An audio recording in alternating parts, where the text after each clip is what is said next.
Awesome. Pretty good looking flag. I gotta say, thank you to the Speaker of the Legislative Assembly for the fancy new decoration. I think it looks fantastic. I'm pleased to be joining you on the territory of the Lekwungen people, the Songhees and Esquimalt nations, and I'm joined today by Attorney General Niki Sharma. Way back there. British Columbians know and Canadians know this is an unprecedented time for our country and for our province. A country that has always been Canada's ally, Canada's closest friend, our best trading partner. The people that we turn to in emergencies and who turn to us in their moment of need as well. Their president, Donald Trump, has declared economic war on our country. What we see is that despite claims to want to strengthen the border, in fact, Trump wants to eliminate the border. He wants to not buy our resources and create jobs here and mutual opportunity on both sides of the border. He wants to just take them. He wants to annex Canada and turn us into the 51st state. That's not a kind invitation. That is a threat to Canada. Trump thinks he can bring us to our knees by threatening tariffs. Well, what he is seeing is that Canadians are standing tall. In one voice, in both official languages and many other languages, we're saying very clearly, we will never be the 51st state.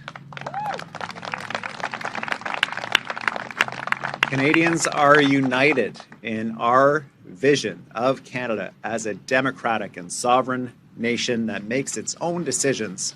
May it ever be that. And you're seeing evidence of this everywhere you look. Drive through the neighborhoods of anywhere in British Columbia right now, you see Canadian flags on front porches, on balconies and windows. See a couple of people with Canadian gloves on here on the lawn of the legislature today.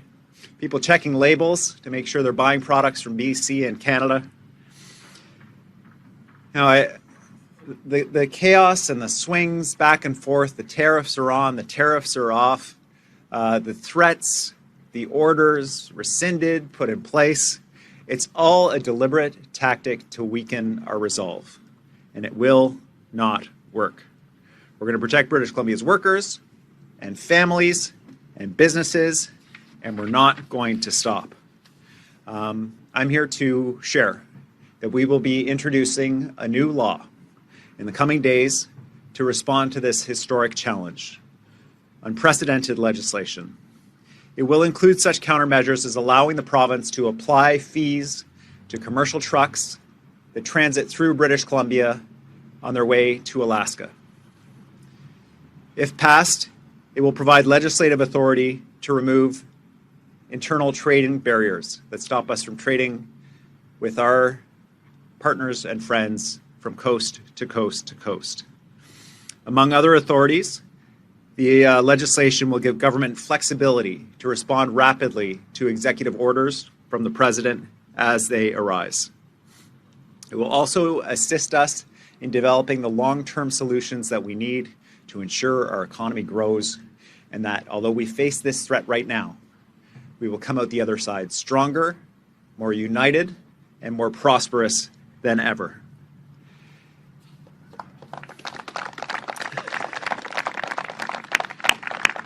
To respond to this unprecedented threat, we need every possible tool available to us, and I look forward to sharing much more detail about this new law when the legislation is introduced in the coming days. We are fighting back hard in this trade war. We didn't ask for it, but we're sure not going to shrink from it. Our initial response included removal of liquor products from Republican states, Texas vodka, Tennessee whiskey, Kentucky bourbon from BC liquor store shelves. We're not buying it anymore. We directed BC Liquor Distribution to stop purchasing these products. The provincial government and Crown corporations have been directed to buy Canadian first, to buy BC goods and services and goods from across Canada as part of our Team Canada approach. Absolutely right thumbs up. Nice thing about doing the event on the legislature lawn is everyone gets to participate. Ottawa has announced 25% tariffs on billions of dollars of goods imported from the United States, and other provinces and territories, including British Columbia, are acting together to reduce trade barriers between our jurisdictions. Just yesterday, ministers announced an agreement to ensure that liquor products from BC wineries, distilleries, and breweries can ship freely to consumers across Canada. Ours are the best products in Canada, and they've got access to a whole new market. This is something we fought for a long time. It's great news. Now we're pressing ahead to ensure that labor credentials are recognized as well across the country, so that the teachers and the doctors and the nurses have their skills recognized equally in all provinces in the country. It'll open up more opportunities for workers as well as employers that are looking for workers to fill critical vacancies. And we're going to make it easier for us to buy goods from other provinces and vice versa by recognizing the standards and regulations of other provinces for consumer goods. Now, while we're doing this, we're still reaching out to Americans. We're speaking directly to Americans through American media and through international media about the cost of this for American families. Their homes will be more expensive with a 50% tariff on BC lumber. Their electricity will be more expensive with a 10% tariff on Canadian electricity. Filling up the gas tank will be more expensive with a 10% tariff on Canadian petroleum products. Their pasta will be more expensive with the tariff on Canadian wheat. Their farmers will be struggling with higher bills for the potash that they need to grow food for Americans with a 25% tariff on potash. This is foolish. It hurts Americans, it hurts Canadians, and it needs to stop. We continue to strengthen BC's economy by speeding up major projects, 18 projects, including clean electricity projects, major mines across the province representing 8,000 jobs and billions of dollars in direct investment in the province. And we're finding more and more markets for Canadian products and BC products by diversifying our trading relationships overseas. We can never, ever again be in the position of being at the whim of one single person in the White House, who it turns out is an unpredictable and untrustworthy partner who is not keeping his word. I created a Trade and Economic Security Task Force with business and labor and Indigenous leaders to grapple with this issue. Together, we are working on solutions to ensure our economy grows and is prosperous. A task force on agriculture and food to ensure that if the U.S. weaponizes food, that we have the food security we need to feed British Columbians and grow our economy and grow our exports.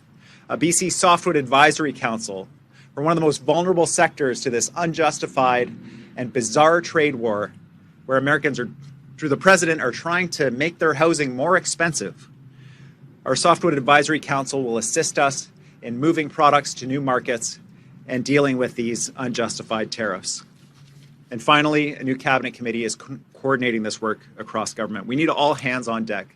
All Canadians, all British Columbians are pitching in, and we're going to do this together. These tariffs are a profound mistake.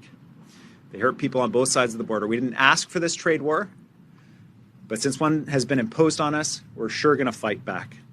We're stronger because we work together. We'll always be the true north, strong and free, elbows up. Here we go.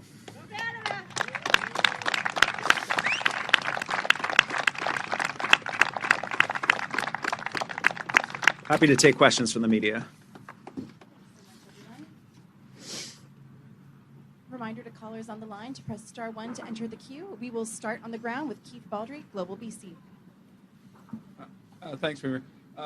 In the last hour, the President has signed another executive order exempting Canada from tariffs until April. First of all, did you know that? What do you make of that? Is that just more unpredictability and chaos from the President? But yeah, what's your reaction? Thanks, Keith. I did see the media report indicating that yet again, the President is sowing uncertainty and chaos, attempting to undermine our economy by implementing tariffs and then quickly pulling them off. He has realized what we told him from the beginning, which is that these tariffs hurt Americans. They hurt American companies. They hurt American workers. They hurt American families. And what's also hurting is the uncertainty that the continued threat and removal of tariffs has on our country here in Canada. my message for the Prime Minister, for my colleagues across the country, and it's one I'm sure they want to deliver to me too, is stand strong. We are not going to accept these continual threats, this continued uncertainty. We're going to stand up for Canadians. This is unacceptable. And we're going to ensure that the Americans understand how pissed off we are, how unified we are, how committed we are to working as a country to stand up for each other and our own independence on our own 2 feet. And I say we don't let up until the President takes the threat off the table.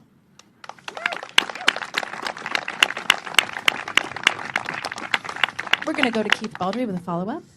In a question for you today, the opposition focused on the rising debt levels. By the end of the fiscal plan, the debt will be over $200 billion, $7 billion plus a year in interest costs, which if it was a standalone ministry, would be the 3rd biggest ministry in the government. Is our debt levels, as set in the fiscal plan, sustainable? Our debt to GDP ratio is it's about half of the situation in Ontario. Our debt servicing costs as a share of the overall budget are lower than they were when the BC Liberals were in power. It's important to understand what that debt comes from. It comes from building the things that we need now, the schools, the hospitals, the transit systems, everything that we need to make our province go. We pay for that up front, just like you buy your house up front and you live in it, but you pay for it over the life of your home. We pay for the hospital over the life of the hospital. We pay for the road over the life of the road. And so we have to expand Highway 1. No choice. This is a trade corridor for goods across the country. We have to build hospitals.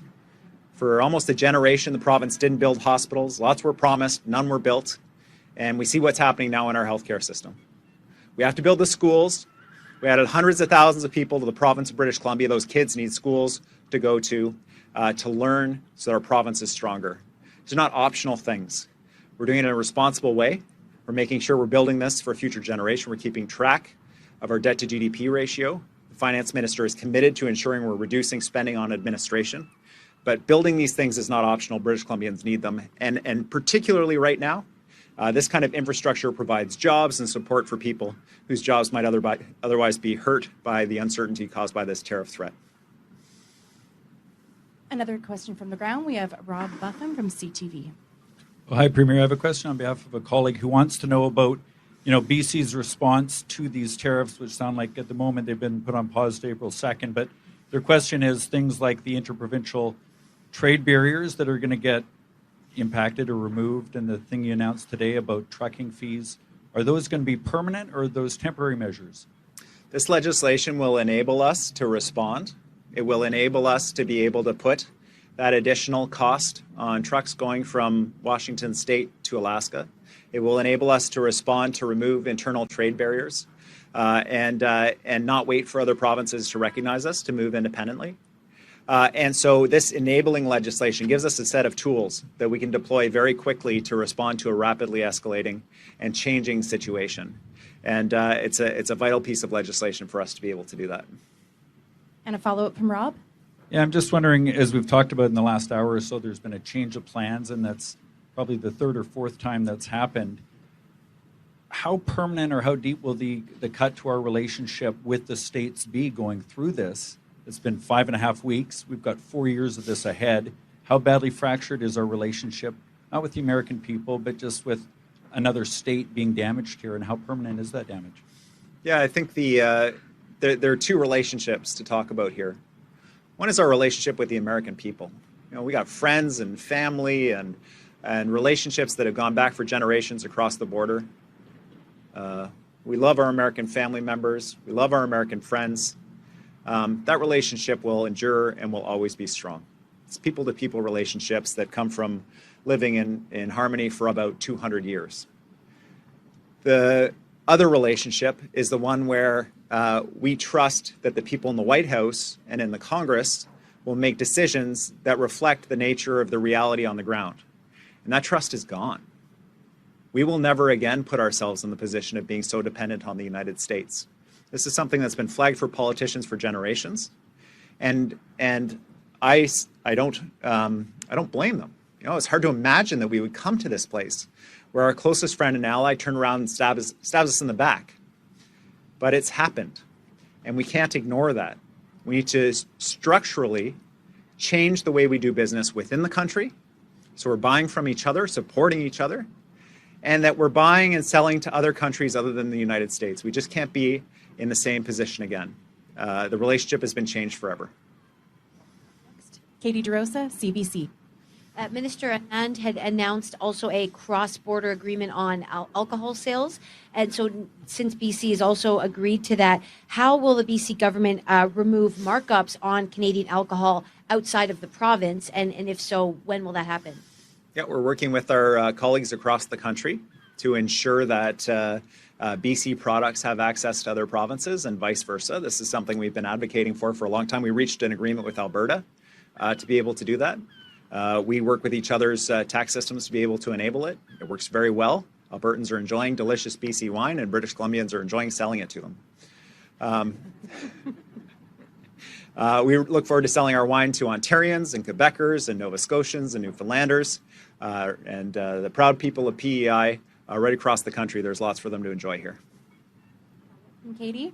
Why only remove booze from red states when the biggest competitor for BC wineries is, wine from democratic states? And further to that, if there's a pause on this trade war, will that booze retaliation also be paused? We'll work with Team Canada on a unified approach.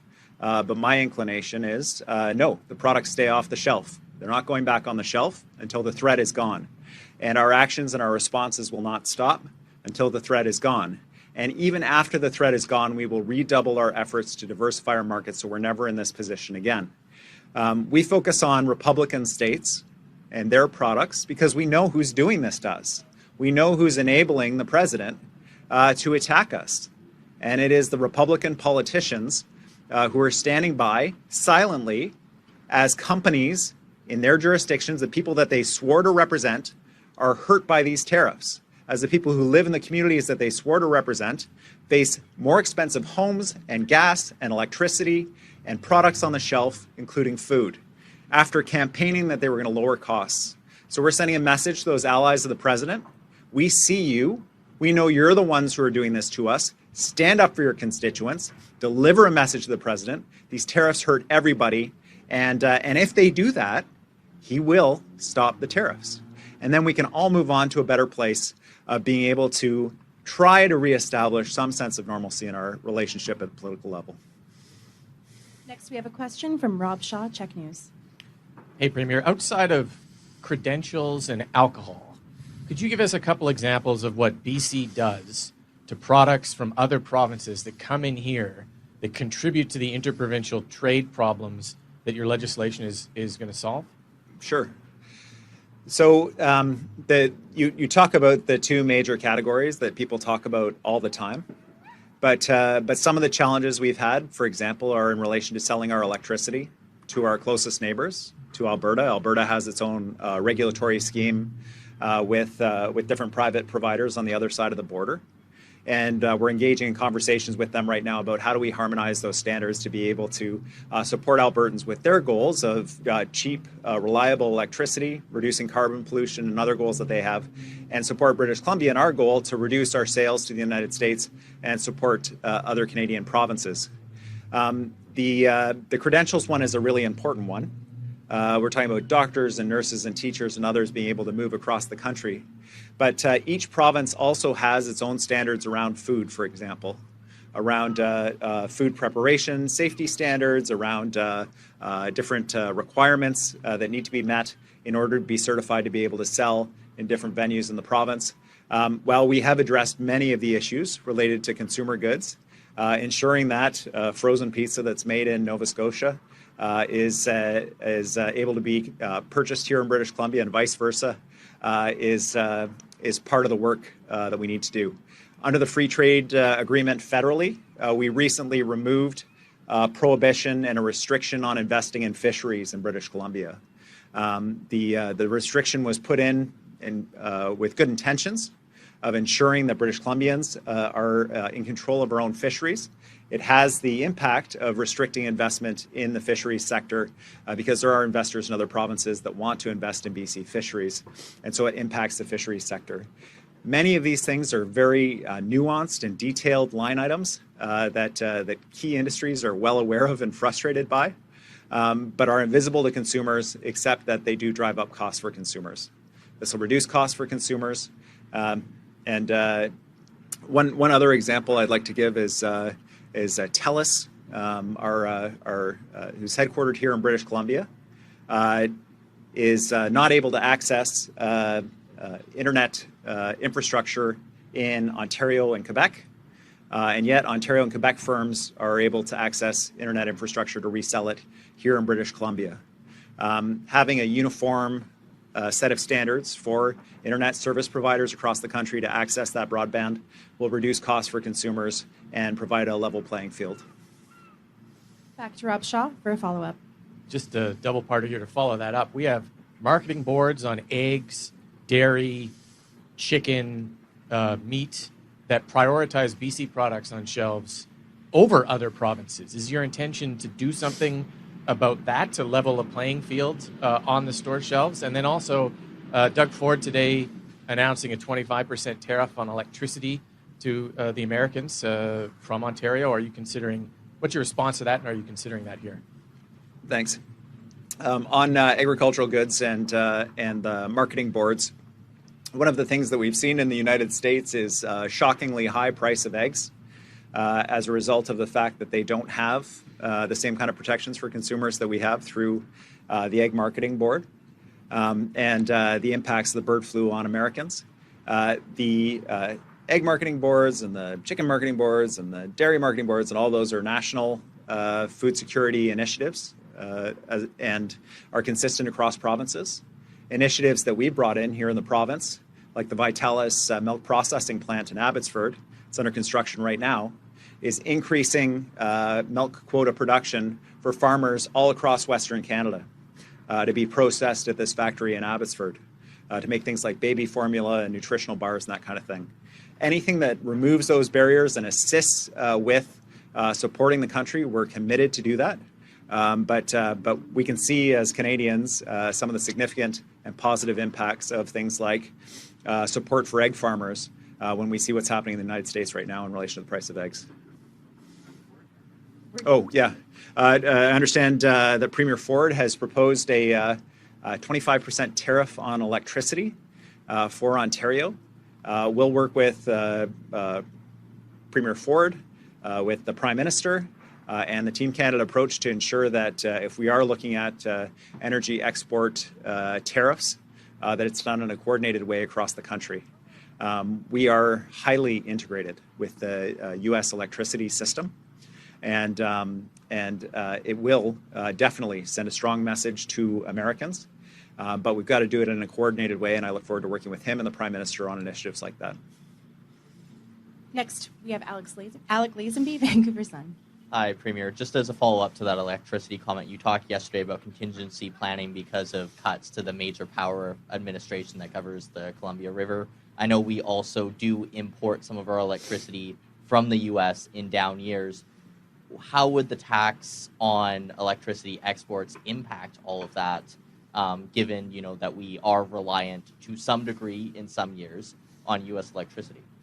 Yeah, the bizarre thing is that the Americans have imposed a tax on themselves to buy BC electricity that they can't get from anywhere else. If we shut down our power here to the United States, it's a highly integrated grid, but there would be a serious risk in peak times of brownouts and blackouts in the west coast of the United States.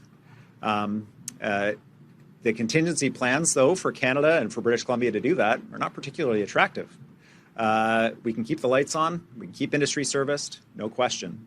But we are highly integrated with the U.S. We buy their power at the cheapest times, and we sell them power at the most expensive times when they can't get it from anywhere else.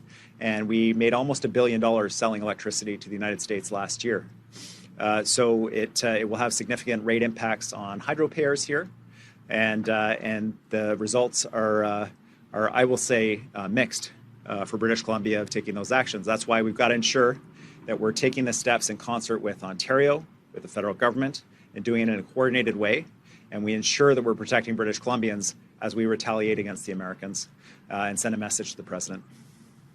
And a follow-up from Alec. Yes, as a follow-up, the executive order today talked about specifically goods under the USMCA, and now it's unclear exactly whether all goods from Canada. It doesn't seem to be the case. It seems to be based on comments from American officials that about half the goods from Mexico will have the 25% tariff pushed off, and the U.S. officials say only about 36% of goods from Canada that go into the U.S. are covered under the USMCA. Do you know, and can you provide some clarity about what goods from BC are covered under that agreement and which ones aren't? Yeah, I mean, the total confusion, the chaos, the back and forth, this good, not that good, 10% or 25%, is all part of the president's plan to sow confusion and to break our resolve, and he's not going to break our resolve. These tariffs are going to hurt Americans. They're already hurting Americans. The president's hearing about it. That's why he's backed off the tariffs again. But we can't back off until the threat is gone. So it's not about this product or that product for British Columbians or Canadians. It's about this threat that is hurting our economy. It's hurting Americans. It's hurting British Columbia families, and we're going to stand up for them. Justine Hunter, Globe and Mail. Thanks, Premier. You spoke about this legislation being unprecedented with unprecedented executive powers. You were asked if it's a temporary measure. Does the threat remain as long as Donald Trump is in the White House? Or do you think there is a point at which you would no longer need to have those unprecedented cabinet powers? Yeah, I mean, I sure hope we're not doing this for the next 4 years.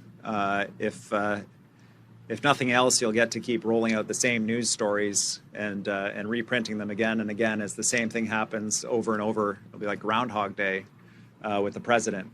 At some point, it's my sincere hope that our pressure on the United States, that level heads in the United States, that everybody prevails on the president to back off of this self-destructive approach that's hurting American families and American businesses. You can see it in the U.S. stock market, dramatically underperforming the European stock market.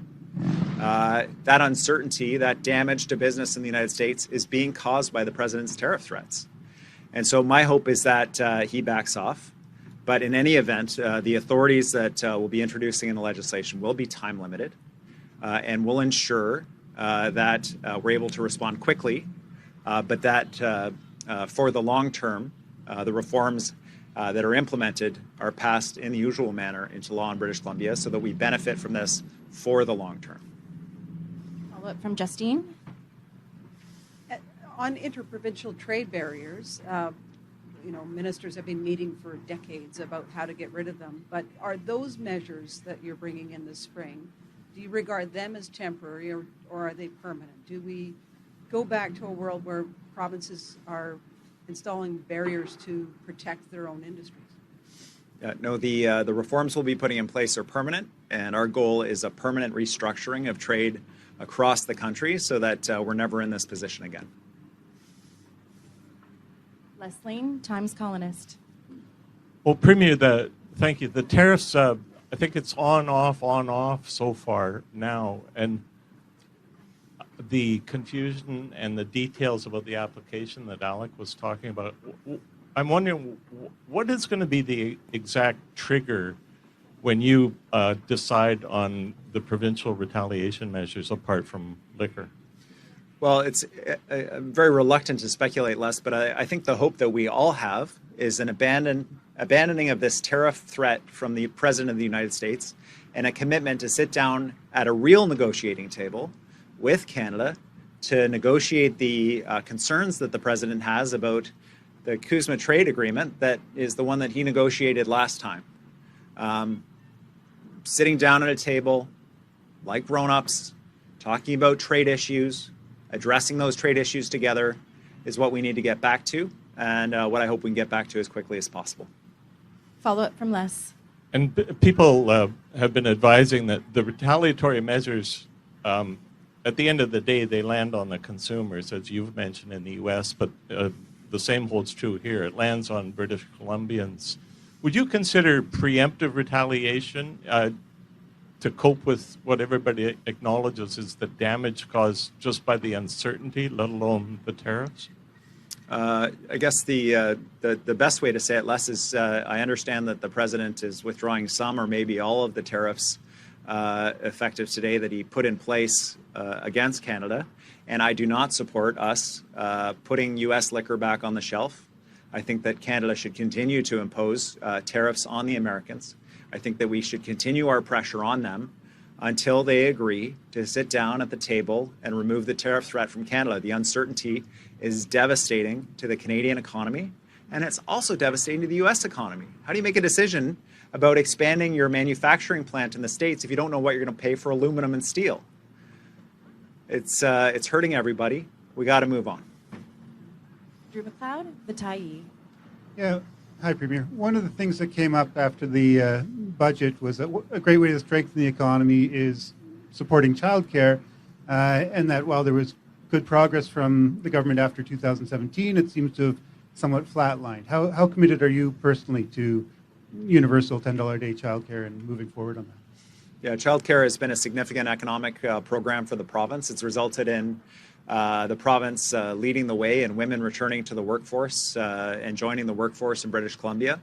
It's been a significant success for our province, and we're going to continue to work with the federal government to deliver affordable childcare for British Columbians. The biggest challenge for families is getting that space, and that's why we're going to make sure that we're opening new childcare spaces and training up those childcare workers. Our initiatives are hamstrung a little bit by the fact that the federal government has reduced our provincial nominee program to about a third of what it was. This is a program that allows us to track people for citizenship who are early childhood educators, as well as healthcare workers, as well as workers in key industries. And we're engaged in conversations with the federal government right now about that quite draconian reduction that makes it very difficult for us to meet the staffing requirements for these new centres, among other challenges in the province. So there's lots of opportunity. We're going to do before and after school care with early childhood educators, with educational assistants at schools across the province, with school boards across the province, supporting parents whose days don't start at 9 and end at 3, and make sure that their kids are looked after in the very school where they're going to for their school day. So we'll continue to expand the program however we can, but there's lots of work ahead. And a follow-up from Andrew. On another topic, in QP you talked about it a bit, but what did you make of the divisions on the opposition side around residential schools and the mixed messages there? Yeah, well, let me say to residential schools survivors in the province who are watching this and to their loved ones, your experience and your sharing that experience with British Columbians is a profoundly brave thing to do. It is an incredibly honorable thing to do. And it is something that I respect profoundly and I'm so grateful for, because it helps us grapple with our own history as a province and the work that we need to do to repair that damage that residential schools caused. My concern about the comments of Dallas Brody is that this undermines and it hurts the ability of these residential school survivors to come forward and tell their story. When she says their stories, their experiences, that's not evidence for her, that she doesn't believe that those stories are true, that makes other residential school survivors less likely to share those experiences.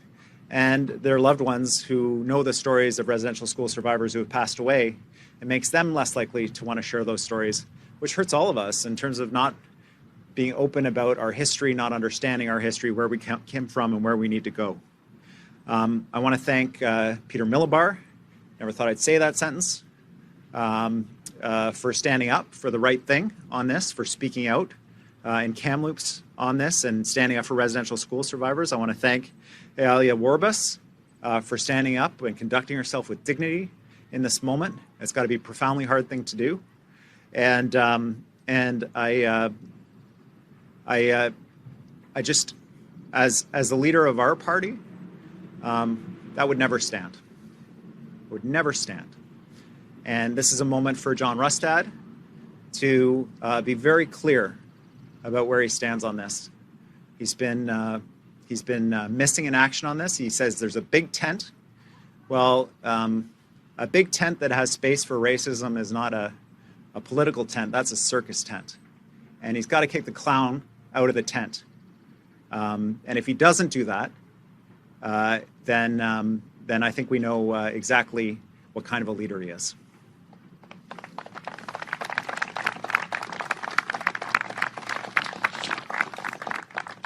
We'll be taking our last questions from the phone line. We have Thomas Seal of Bloomberg. Hi, Premier. The law on giving you the power to charge commercial vehicles tolls, is that something you plan to implement immediately, or is that a power that you're going to hold in reserve? Like, what's the timing on that, and how would you plan to use it? Yeah, the legislation is enabling. It allows us to impose the charge, and it'll be one tool among a number of tools that enables us to respond to escalations from the American side.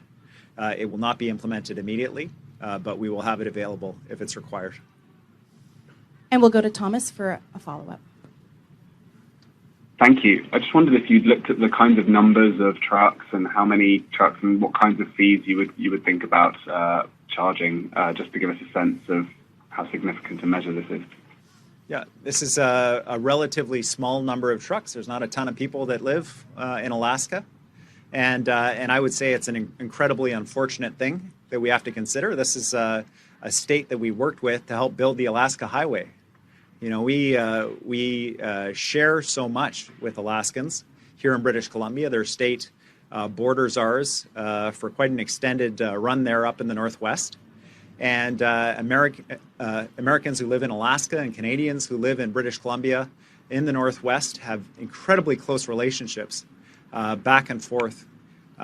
This isn't about Alaskans. This isn't about the volume of trucks, which is relatively small. This is about sending a message to the president, to the Republican Congress representative in Alaska, to the Republican governor in Alaska, that we need them to be on side. We need them to tell the president about how important our cooperative relationship is, how vital it is, how we built highways together, how we trade together and work together, and we address issues like mines together, and how we manage issues of pollution together. All of these things, managing our fisheries, the cultural ties are so important, but we need those Republican leaders in Alaska to step up and stand with us and send that message to the president. I know it's hard, but it's absolutely crucial.